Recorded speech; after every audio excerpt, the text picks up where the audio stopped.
Hey baby, ಈ message ನ ಒಂದ್ಸಲ ಚೆಕ್ ಮಾಡು. Tomorrow free hour, can you come on me? ಏನ್ ಬೇಬಿ ಇದ್ರ ಅರ್ಥ? ನೀನು ಕೂಡ ನಾನು ಇಂಗ್ಲಿಷ್ ನ ಆಡ್ಕೊಂತಿದ್ಯಾ ಅಲ್ವಾ?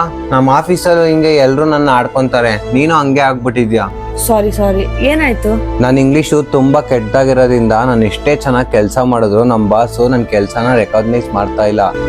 ಅಬ್ರಾಡ್ ಅಲ್ಲಿರೋ ಕ್ಲೈಂಟ್ಸ್ಗೆ ನಂಗೆ ಕಳ್ಸಿರೋ ಮೇಲ್ಸ್ ನ ನಮ್ಮ ಬಾಸ್ ಆಫೀಸಲ್ಲಿ ಎಲ್ರು ಮುಂದೆ ಓದ್ಬಿಟ್ಟು ನನ್ನ ಆಡ್ಕೊಂತಾರೆ. ಇದು ನಿನ್ನಂಗ್ ಮುಂಚೆನೆ ಹೇಳ್ಬೇಕು ತಾನೆ, ನನ್ನ ಹತ್ರ ಒಂದ್ ಸೊಲ್ಯೂಷನ್ ಇದೆ. ಏನದು? ನಿನ್ ಫೋನ್ ಕೊಡು, ನಾನ್ ನಿನ್ಗೆ ಕ್ಲೆವರ್ ಟೈಪ್ ನ ಇನ್ಸ್ಟಾಲ್ ಮಾಡ್ಕೊಡ್ತೀನಿ. ಕ್ಲೆವರ್ ಟೈಪ್ ಹಂಗಂದ್ರೆ ಏನು?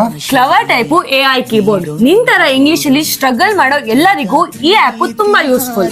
ಬಾ, ನನಗೆ ಹೇಗೆ ಯೂಸ್ ಮಾಡೋದು ಅಂತ ತೋರ್ಸ್ಕೊಡ್ತೀನಿ. ಈ ಮೆಸೇಜ್ ನೋಡು, ನೀ ಇದನ್ನ ಕಳ್ಸಿರೋದು. ಇದೆಷ್ಟು ರಾಂಗ್ ಆಗಿದೆ. ನಾನ್ ಇವಾಗ ಫಸ್ಟ್ ಐಕಾನ್ ಕ್ಲಿಕ್ ಮಾಡಿದ್ರೆ ಮೆಸೇಜ್ ಇನ್ಸ್ಟೆಂಟ್ ಆಗಿ ಕರೆಕ್ಟ್ ಇಂಗ್ಲಿಷ್ ಆಗುತ್ತೆ ನೋಡು. ವಾವ್, ಸೂಪರ್ ಇದೆ. ಹೌದು, ಇದರಲ್ಲಿ ಇನ್ನ ತುಂಬಾ ಫೀಚರ್ಸ್ ಕೂಡ ಇದೆ. ನಿನ್ ಸೆಂಟೆನ್ಸ್ ಗಳನ್ನ ಟೋನ್ ಗಳಿಗೆ ಚೇಂಜ್ ಮಾಡಬಹುದು. Casual, professional, funny, romantic, polite ಎಲ್ಲಾನು ಇದೆ. ಈ ಕೀಬೋರ್ಡ್ ಅಲ್ಲಿ ಚಾಟ್ GPT ಕೂಡ ಇದೆ. ನೀನು ಚಾಟ್ GPTಗೆ ಏನ್ ಬೇಕಾದ್ರೂ ಕೇಳ್ಬೋದು ಯಾವ್ದೇ ಆಪ್ ಇಂದ ಈ ಕೀಬೋರ್ಡ್ ಯೂಸ್ ಮಾಡ್ಕೊಂಡು. ಓ, ನಾನು ಇವಾಗ ಕೆಲಸ ಮಾಡ್ಬೇಕಾದ್ರೆ ಪ್ರೊಫೆಷನಲ್ ಟೋನ್ ನ ಯೂಸ್ ಮಾಡಿ ನಮ್ ಬಾಸ್ ಮುಂದೆ ನಾನು ಶೋ ಆಫ್ ಮಾಡ್ಬೋದು. ಹೌದು, ನಿಂಗೆ ಇದ್ರಿಂದ ಆದಷ್ಟು ಬೇಗ ಪ್ರಮೋಷನ್ ಸಿಗುತ್ತೆ. ಸರಿ ಬೇಬಿ, ನನ್ ಕೆಲ್ಸಕ್ಕೆ ಟೈಮ್ ಆಯ್ತು, ನಾನು ನೋಡ್ತೀನಿ.